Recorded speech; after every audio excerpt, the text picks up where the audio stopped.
So, in today's video, we're going to talk about Antman 3 Quantumania and the ending that has confused a lot of people. I don't really understand why. Kang is not dead. He's not even close to being dead. People are memeing Kang the Conqueror going, yeah, but Antman or Wasp can beat Kang the Conqueror. No, they can't. He isn't dead. They didn't beat him. Also, we have some of the huge news about Avengers 5, the Kang's Dynasty, Avengers, the Kang's Dynasty. So much to look forward to in the future of Marvel movies and Marvel TV shows. Kevin Feige recently said they're slowing down production to focus on quality over quantity. Well done, Kevin Feige. And Kevin Feige's also going to get a new role, which is going to be bigger than being head of Marvel. That's going to be interesting. So, yo, what is freaking good, YouTube? Warstu here. If you are new around here, make sure to subscribe to never miss any of the Marvel, DC, pop culture based content that we do on a daily basis. If you could subscribe to the channel, turn notifications on, let me know down below. Are you one of these people hating on Antman 3 for no freaking reason? I don't get it. It was a fun little movie, in my opinion. That's all it is, a movie. So, also, if you could check us out on Instagram at Warstu to see the beautiful face behind the beautiful face. And also, if you could, check us out on Twitter, WarstuG. Right, let's get into this video. So, the reason there is a huge criticism about the future of Marvel is the writer, Jeff Loveness, wrote the movie Antman 3. He also is writing Kang's Dynasty. So, using that same logic, you think Avengers 5, the Kang's Dynasty, is going to suck because Jeff Loveness is writing that as well. Yeah, sure, he's not directing it. It's currently being directed by the Shang-Chi director, which I wasn't really a fan of that movie. So, the end of this movie, we see, careful spoilers don't ruin your life, we see a version of Kang being defeated, kind of. And this Kang wasn't even close to full power. So, he gets sucked into the multiversal engine source. So he goes in there. Okay, but we're going to have to back it up first. So, he was stuck in there. He was exiled by Immortus, Scarlet Centurion, and Ramatut, because in the post-credit scene, they seem to be the main vocal point of the other versions of Kang that we will be meeting. So, he was sent there. Him and Janet worked for years and years to find a way to fix the energy source. They did it. She touched it, and she got some crazy psychic voodoo vision that he was a freaking conqueror. I just wish we seen him kill the Avengers, kill Thor, etc. like we were told about. That would have been so cool. And then what she did, she used the pin particles to blow up the energy source. And essentially, throughout this movie, Scott is threatened, I will kill your daughter if you don't help me. So he shrinks it down with the pin particles, and then boom, we have the multiversal engine that wasn't really connected to Kang throughout this movie at all. That's why he wasn't close to being full power. So people are memeing Kang going, yeah, Kang's so freaking powerful that Ant-Man took him out. No, really, if you watch the scene, he was sucked into the multiversal engine. So he's either stuck in that sphere, or he's gone beyond that sphere to somewhere else. So, in Marvel Comics and in the MCU, it's actually pretty deep how many different layers there are. So, obviously, we have Earth, but we also have other realms like we've seen in Black Panther. We have the astral plane, we have the quantum realm, we have the soul world, we have the dark dimension, we have the mirrorverse. I was going to say we have the Warstuverse, but we don't. That's on this YouTube channel, etc. So it's not just that plane, and it's not just linear on the level that there's only Earth and then there's a multiverse. There is so many freaking layers. Then we have the Void. Then we have where the TVA is. Then we have the Citadel at the end of time. There's so many. And then there's Utopian parallel. There's so many levels to it. So, in plain terms, we have the MCU. Then we have the multiverse. Then we have the nexus of all realities. And then we have what is beyond this. Now, before the movie came out, there was a theory, rumor. I like to think of these scoops and rumors that go around as theories that Jonathan Majors playing Kang the Conqueror would come back at some point to play the Beyonder. So, has he been sucked into the Beyond realm, which exists completely outside of Marvel, as we know it in a roundabout way, the Beyond realm, the Beyondverse, because it's beyond everything. So where is it? The Beyond realm exists beyond and is older than the current Marvel Omniverse, originally a realm that was formed from the original Beyonder, due to retcons, is currently hosted by the omnipotent power beings known as the Beyonders. So that's essentially where he could be. That's why I think it's confusing the ending.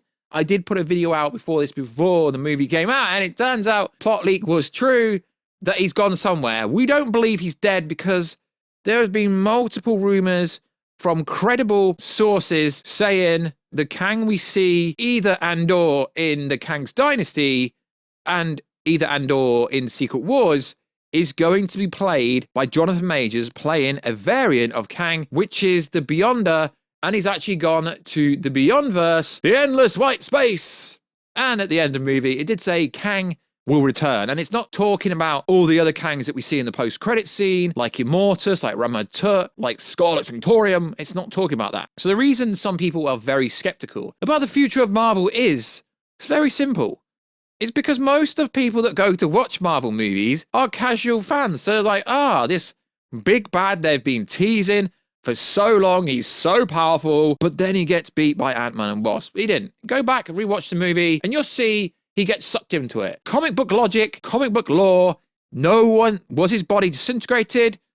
No. Did you see a body? Did you see a dead body? Did you see his death? No.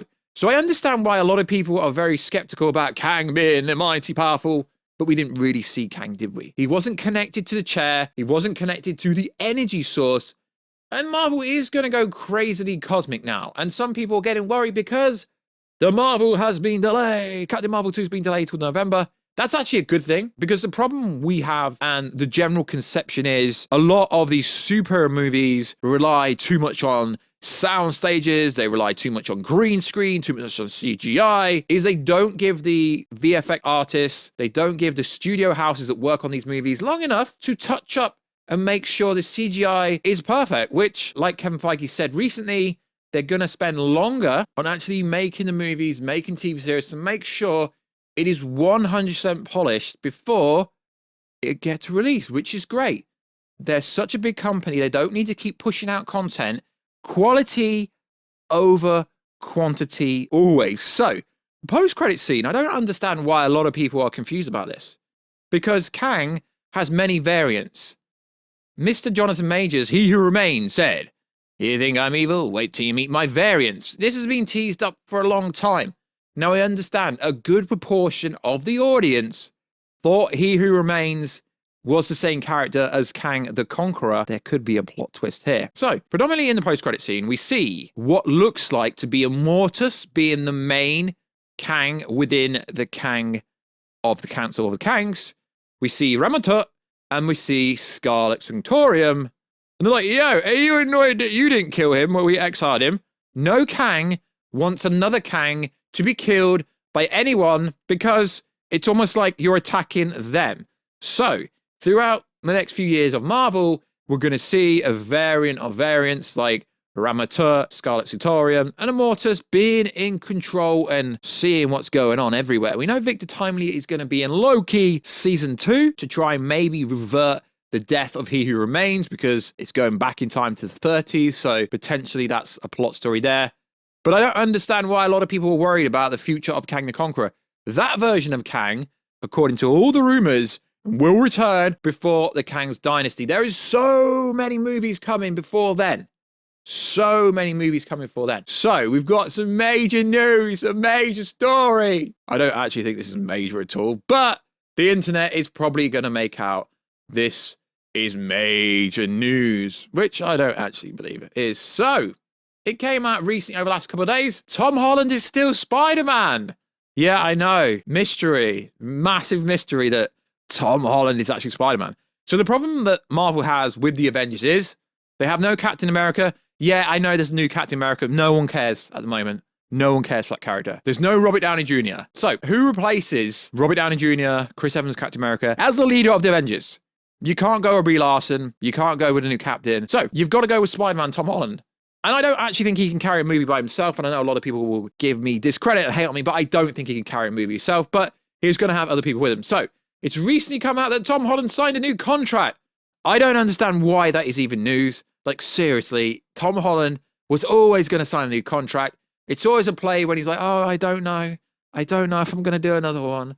It's always about the money. Doesn't matter how old the actor is. It's always about money. They always want more money. So reportedly, he got somewhere between $10 to $15 million for Spider-Man No Way Home. And if he signs a new deal, which apparently he has, but it was obvious, it's just a case of when they make it public knowledge, he will be making a lot more money. I don't think he's going to be making Robert Downey Jr. money, because let's be honest, Tom Holland is not a pool like Robert Downey Jr. is. Not even close to it. So, allegedly, according to internet people, Tom Holland Spider-Man will be leading the Kang's Dynasty movie, and he will be the lead. And that's kind of obvious. Literally anyone could have came up with that. Literally anyone could have guessed that, because, like I said, no one cares for these new Avengers. No one cares for Shang-Chi. No one cares for She-Hulk. No one cares for new Captain America. When I say no one cares, I mean the general audience will not go and watch the next Avengers movie because Shang-Chi's in it, because She-Hulk's in it. But you throw Spider-Man in it, cool. You throw Chris Hemsworth Thor, they'll go watch it. You throw Loki in it, they'll go watch it. So, as bad as it is, Marvel doesn't have much star power anymore because of Robert Downey Jr. saying, I am Iron Man, and because Chris Evans, Captain America, is essentially retired. So, allegedly, Tom Holland has signed a new contract, and he's going to be the leader of the Avengers, which is not a bad idea, but I don't know if it'll work, but we'll have to see, won't we? But everyone loves Spider-Man, and most of Spider-Mans generally do well. I mean, No Way Home pulled a lot of money because of Tobey and Andrew and all the other people. I think if you take them all away, it wouldn't have got close to $1.8 billion. I mean, you can disagree with me if you want, but it's true, it wouldn't have got close to that number if they weren't in that. That's just factually speaking correct.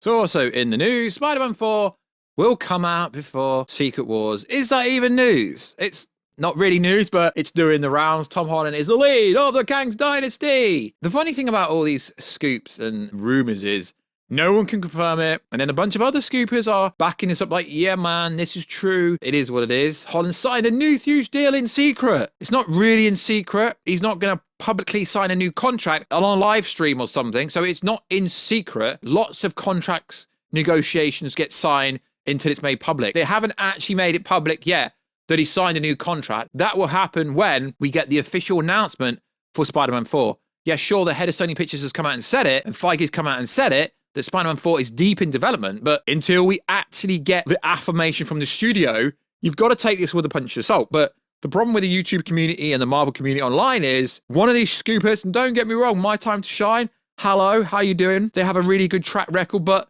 they also can be wrong, and they have been wrong. So it's cool talking about this stuff. And I see it more like theorizing about theories and rumors about what potentially could be true, because until it happens, it actually hasn't happened yet. But the prospect of it happening is freaking awesome. So recently, the post-credit scene for Ant-Man 3 was actually really hard to see the amount of different variances of Kang there was, because there was so freaking many. So full credit to Geeky Cast. He's on YouTube, Geeky Cast on Twitter as well. He shared a bunch of different Kangs with me, and I believe he's true. So there is a Nathaniel Von Doom character. There is a Reptile Kang. There is a Mr. Gyron character. So many Kangs to pick out. I'm sure we're going to see so many pop up in like Easter eggs and people doing videos and things popping up on Twitter.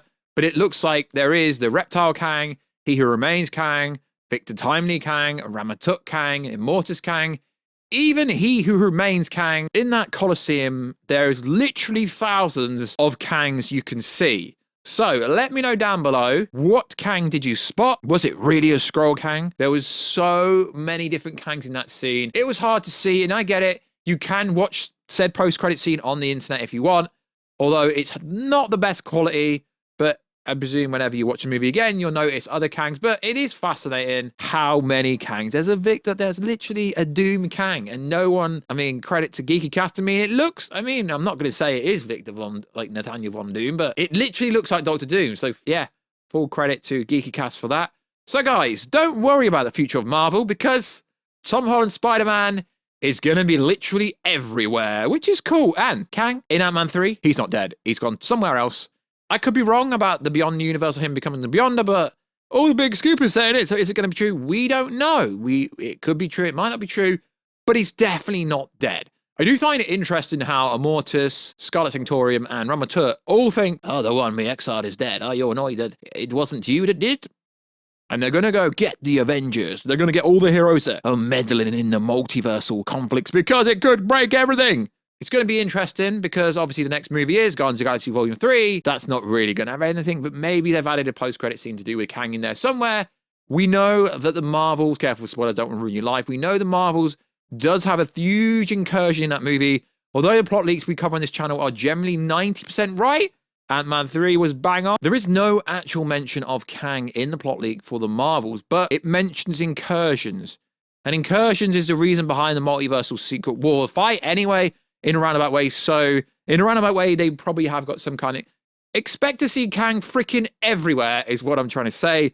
Don't worry about the future of Marvel. Hopefully, this is explain the ending of the movie still for like the third time because some people still don't understand it. And I really hope the information going around about Spider-Man leading the charge for the Kang Dynasty is true because, like I've said, no one cares about the other Avengers unless they're going to make Thor at the front of it, which I can't see them doing it. There is no Captain America at the moment because no one cares. We haven't had Captain America 4 yet.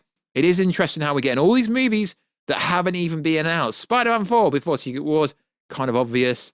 Doctor Strange 3 coming soon, not even being announced before Secret Wars.